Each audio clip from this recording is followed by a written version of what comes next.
Welcome back to another episode of Brian's Deductions.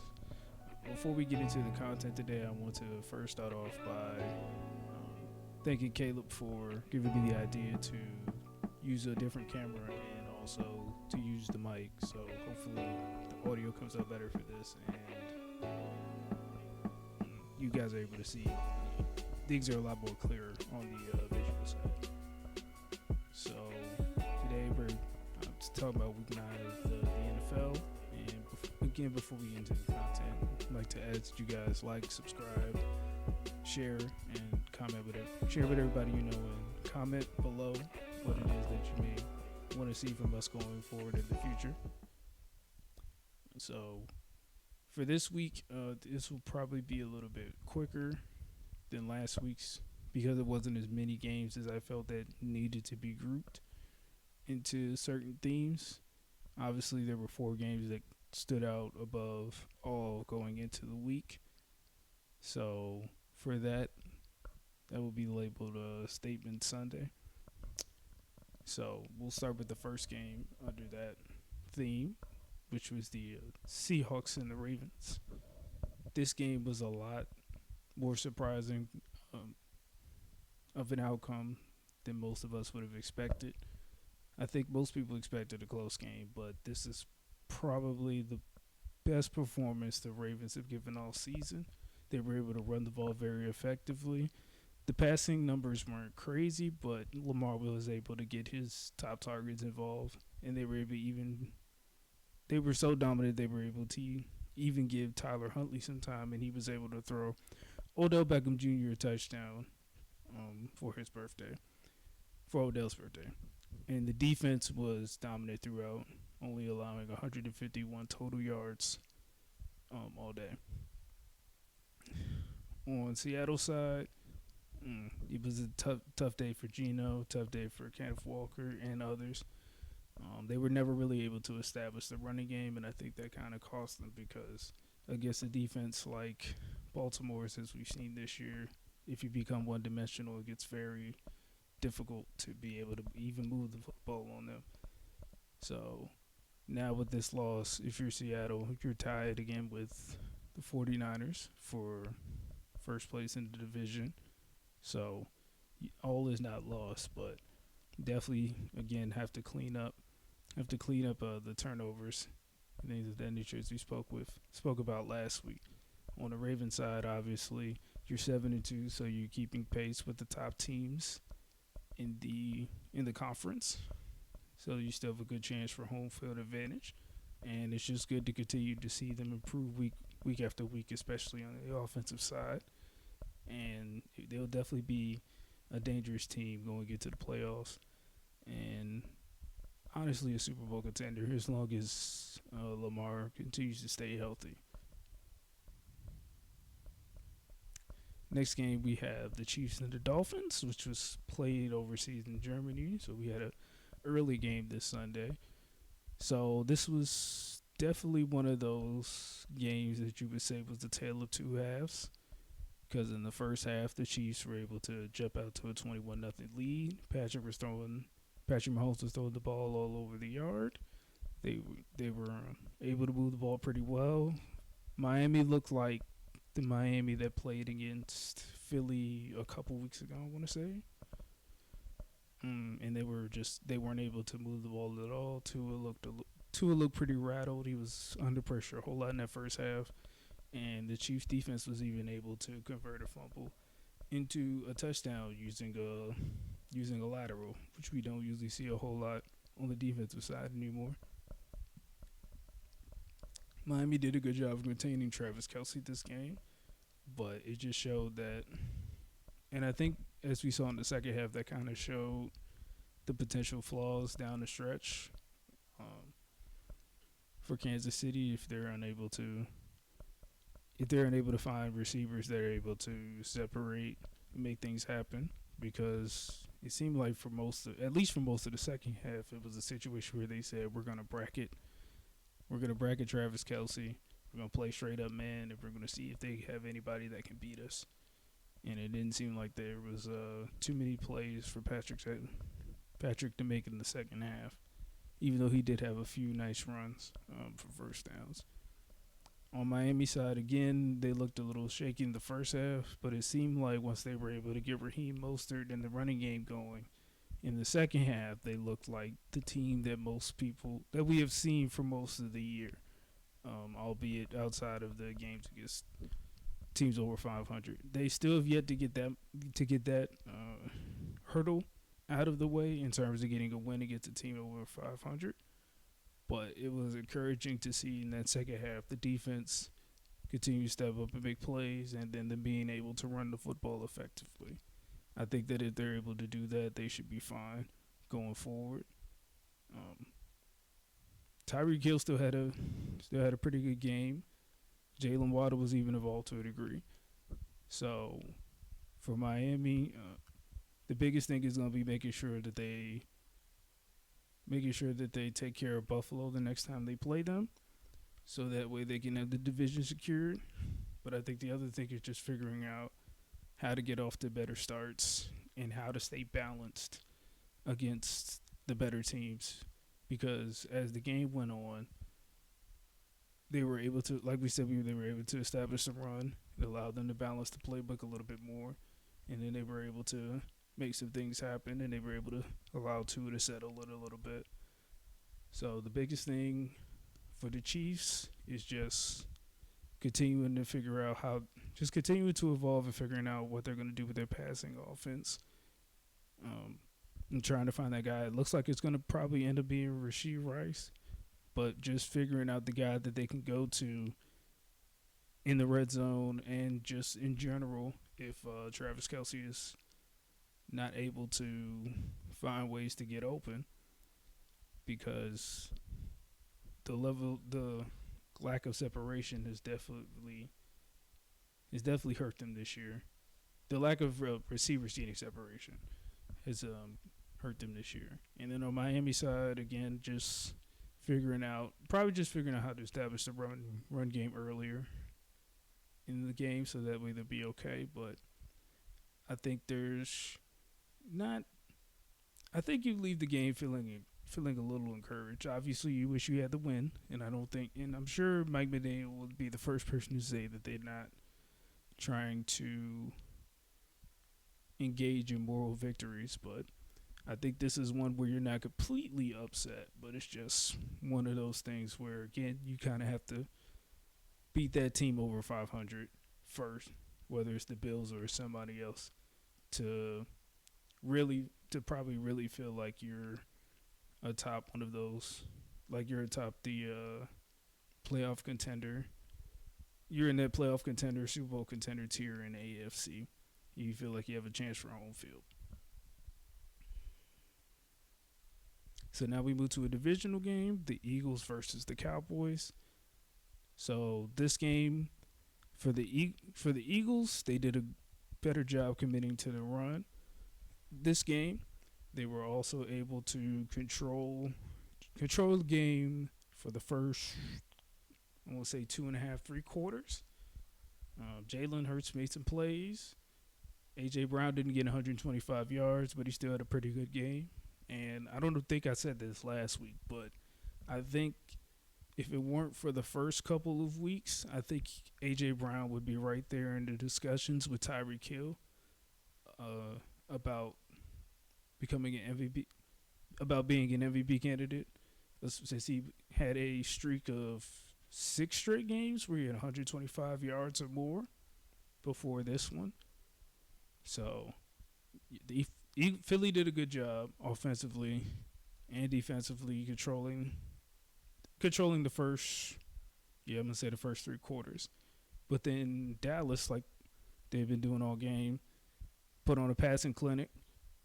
Shout out to Dak Prescott, who had a very good game. He connected with CeeDee Lamb early and often. Also, Jake Ferguson got in on the action. So did other players as well. As that game went on, it seemed like Philly was doing everything in their power to give the game away. But I think if you're a Dallas fan, there are 3 plays that are going to keep you up at night. The first one would be the 4th down and goal pass to Luke Schoonmaker, who initially was ruled to have scored, but then the replay showed that he was half a yard short as the ball was half a yard short as his knee touched before he scored. The second one would be the 2 point conversion attempt where Dak scrambled. Um, Dak scrambled to his right, got to the pylon, but unfortunately his left footer stepped out before he dived. So those were two more points off the board. And then, of course, finally, the final. Honestly, I won't even say the final play. I'd probably say the delay of game that led to the final play. Because I think if it's 3rd and 16 instead of 3rd and 21, maybe maybe it's a situation where Dak throws it in the end zone instead of it being 3 yards short, and then CD Lamb just being the whole Eagles defense converging on CD Lamb. So obviously a crushing loss if you're a Dallas person. If you're Philly, you have essentially a 2.5, 3 game lead over Dallas because even though it's a 2 game loss and the win in the 2 games in the loss column, you have that tiebreaker for now because you won the first game between these two. So if you're Dallas, probably going back to the drawing board. You do have the Giants next week, so this could be a situation where you just hunker down, just work on keep getting Tony Pollard involved next week, relying on your defense and just getting through week 10.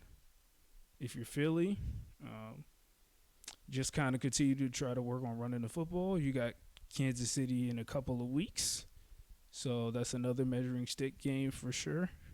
But it's encouraging to see that they stuck with the run a lot more today, and that was a big thing. So shout out to Philly for winning that one and continuing to have the best record in the NFL as of right now at 8-1.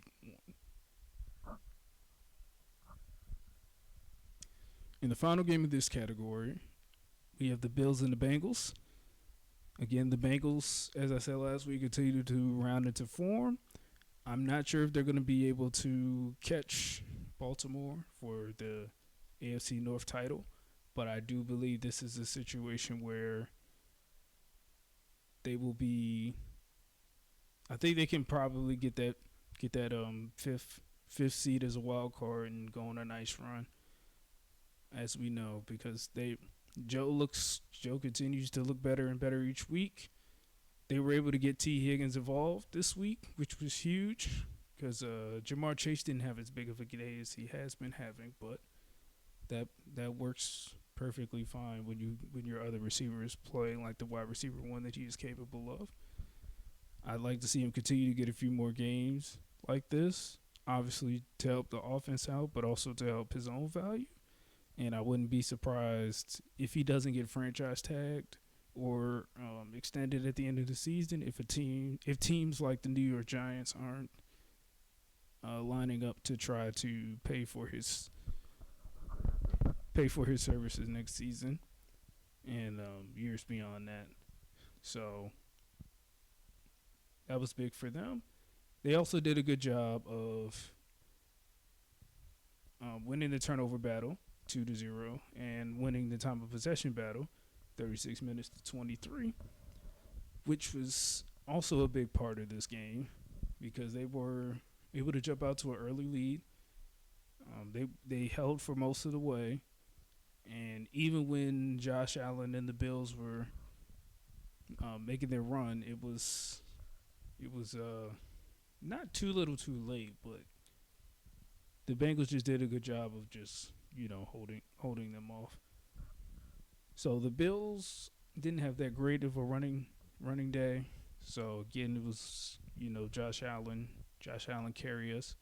Stephon Diggs and Dalton Kincaid had their moments, especially Dalton Kincaid. It was good to see the rookie tight end get involved in this game. But this is again another game where you're asking Josh to do a whole lot, and unfortunately, this is a game where they were unable to, where that wasn't enough, unfortunately. So, for the Dolphins' sake,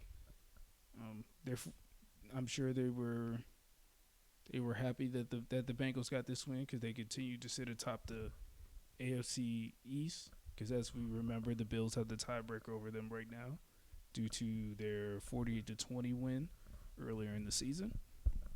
So, continuing to still be a game up on Buffalo was huge for them.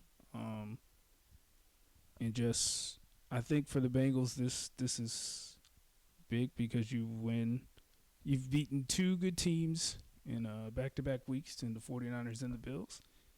So I think that just continues to increase your confidence as you go forward. If you're Buffalo, honestly, I think they just have to figure out if they can try at the very least to get a run game going that doesn't involve Josh having to carry the ball 8 to 10 times because he had to carry it 8 times in this game. So we'll see going forward, but if not, probably gotta hope that the defense continues to do their thing. They do have Denver on Monday night though, so this could be a situation where you rely on your defense, and I think that you can probably get away with Josh. This may be a game where they try to put a lot more on Josh's shoulders, as they've been doing, because it's a situation where even though Denver hasn't been the greatest team, I don't know if they still think they can find success on the ground. But this may be a game that might be a game to experiment because I think I think they'll be able to ride their defense to a win Monday night. So we'll see what happens there. And so for my other theme of the week, again, another underrated games of the week theme. And for this week, I decided to go with two games that ended up being surprising shootouts. So the first game is the Vikings and the Falcons. This was a interesting game for Minnesota because obviously last week Kirk Cousins tore his Achilles. So the Vikings went out and made a trade for Joshua Dobbs right before the trade deadline. They had Jaren Hall, a rookie out of BYU play, for the first quarter, but he unfortunately got knocked out with a concussion. So it forced Josh Dobbs right into action. I was surprised by how successful he was right away.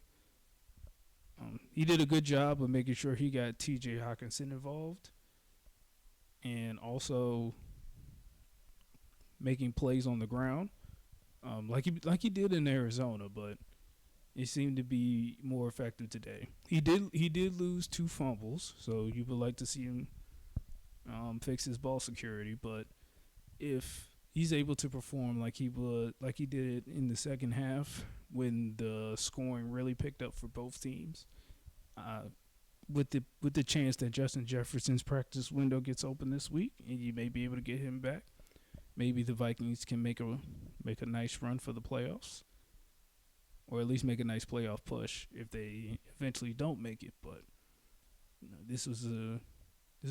I'm happy to see Josh Dobbs have a game like this and be able to inject some life and some hope for Viking fans who may have lost it after they saw Kirk Cousins get injured last week. For Atlanta, Taylor Heinicke stepped in and had a nice game. The running game was not as potent as I'm sure Arthur Smith would have liked for it to be, but it's just been interesting to see how guys like Bijan and Kyle Pitts have been used. When you see a guy like Jonnu Smith who has had a pretty good season up to this point and had a great game on Sunday, and even a guy like Tyler Algier who's had nice games here and from a fantasy standpoint probably had a better game than the box score. From a fantasy football perspective, had a better game than his box score would say. So going forward, I think Taylor Heinicke helps a lot more than Desmond Ridder did. Obviously, there's still going to be the situations where he may put the ball in harm's way, but for the most part, he's a capable backup, and I think it'll be interesting to see what happens down the stretch and how Arthur Smith tries to again utilize guys like Bijan and Kyle Pitts, because that may be the difference between them not only winning the division, but the difference between maybe Arthur Smith keeping his job or being relieved of his duties. In the final game, we have the Tampa Bay Buccaneers and the Houston Texans. This was another passing clinic for both sides. Baker Mayfield had a heck of a game. Rashad White, for people in fantasy football who have Rashad White, I'm sure you were very pleased this week. Also, Mike Evans and Cade Otton got involved. Chris Godwin had a few targets here. Surprising to see he didn't have that big of a game considering how high scoring it was. But, I mean, it happens. Obviously, even with the loss, the Bucs are still in the race for the NFC South. So they should be fine in my book. I don't think there's going to be too much of an issue there. And we seem to be competitive, so I think they'll be fine. I don't think there's too much to worry about from what I saw. So I think the biggest thing is just maybe refining the defense a little bit, because there was, on that last drive, a cover 2 called with about 20 seconds left, and Tank Dell was basically able to run a quarter route. So why the sideline wasn't protected there is surprising to me. But so maybe situational football is something that they need to go back and work on, so that way they're not in a position where they end up losing a game that they probably felt like they should have won, because obviously when most people score a touchdown with 46 seconds, if I'm not mistaken, left on the clock, up by 4, you usually believe that game is won. Obviously, things can happen, but that's usually one that if you're in practice, you're thinking that you're gonna go ahead and win that game. Now, on the Texans side, I think there are 2 things for certain. One, Texans have their quarterback and their head coach of the future, and number 2, C.J. Stroud is definitely running away with the Offensive Rookie of the Year. And with the way people are talking, it may not be surprising if he ends up in MVP conversations. Now, he would have to win a lot more games for it to be legitimate. But when you're only throwing 1 interception to, I believe, 18 passing touchdowns, it's kind of hard not to deny. It's kind of hard to deny a guy like that, even if he is a rookie. So it was great to see C.J. Stroud continue to play well. Hasn't hit the rookie wall. He was able to get a lot of guys involved in this game, including Dalton Schultz, who had a very nice game. It's going to be interesting to see how they continue to progress over these next few weeks. But it looks like, from a passing standpoint, they should be perfectly fine. The defense is real. We saw that against Carolina. We've seen that against other teams. So they have the right mix there. They have a lot of good players there. They look like a team that's going to be a force to be reckoned with within the next couple years. And it's good to see that they hit on the quarterback position, because now they can go ahead and look at other positions to address, whether that may be offensive line, maybe even defensive line, even though they've been pretty impressive, secondary, et cetera, et cetera. There's places you can look now to allocate resources, because you have the guy at quarterback now. So going forward, it'd be interesting to see if the Texans do make a playoff push as well. But it's definitely encouraging to see what CJ did today. Hopefully they will be able to incorporate the running game a little bit more as they continue, so that way there won't be as much pressure on Stroud to continue to play like this. But it's good to see that he has the capability of playing like this, and I think that bodes well for Houston going forward. So that was the recap for this week. A little bit quicker than usual. If you want me to go more in depth on any of the games that we discussed today, or if there was a game or a team that I have not discussed over the last 2 weeks or even this week that you would like to see me talk about. Please let me know in the comments below.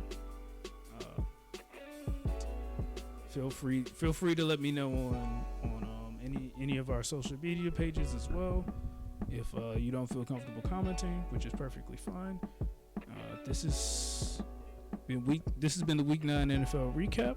I appreciate all of you that stayed through to watch all of this. Hopefully I didn't put anybody to sleep here. And until next time, stay tuned for the next play.